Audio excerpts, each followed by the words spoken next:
We are joined now by Lee Siegel, the brother of Israeli-American Keith Siegel, who is still held hostage by Hamas in Gaza. Lee, thank you so much for taking the time to talk with us. Now, tonight is Friday night. Most Israelis are having Shabbat dinner with their families.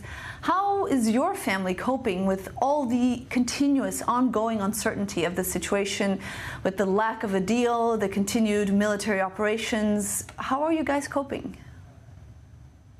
We are not coping. We are day by day. We continue to hold on to hope that an agreement will be reached and my brother Keith and all of the hostages will be returned quickly. What are your plans for tonight with your family? How are you going to be marking a Shabbat dinner? We will have a small Shabbat dinner. Keith's family is up north. We don't live in the same area as Keith's wife and children and grandchildren. I imagine they are having a Shabbat meal where they say a prayer for Keith and try to look on the optimistic side of something will be happening tonight or tomorrow that will bring Keith home. That seems like the only option to keep up hope. What are your thoughts on the Prime Minister's strategy of maintaining military pressure on Hamas in order to release the hostages instead of going for a deal? What I know is that when war is happening and we are shooting and they are shooting, my brother does not come home.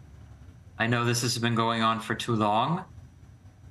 So without a ceasefire, my brother will not be on his way home.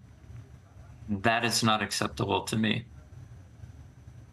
Have you had any direct communication with either Israeli or American officials or organizations that are working directly on securing your brother's release? We do have, as American citizens, we do have weekly meetings, whether it be Zoom or face-to-face with American officials, from the President Biden, through all of the State Department, FBI, CIA. The United States government is fully engaged in helping and supporting us. However, until my brother is home, they have not succeeded. Right, you said earlier that this is an unacceptable situation. What's the message that you would like to send to either the international community or those who could potentially influence the situation? Would like to send a message to the intermediaries. As you know, Israel does not speak directly to Hamas. The United States does not speak directly to Hamas. We need for Qatar and Egypt and be it Turkey or other countries that do to step up their efforts and allow an agreement to be reached. I don't call it a deal. A deal is when you are negotiating for the price of your car or your next meal. This is a humanitarian issue and demands a humanitarian agreement to bring the hostages home. And Lee, you've been doing this for a long time. I mean, the families of the hostages still there have been speaking to media, have been protesting, have been hearing about a potential deal, a potential agreement, as you would call it, right around the corner. Just a few weeks ago, we were seeing it closer than ever, and it fell apart again. Is it hard to keep being hopeful? How do you do it?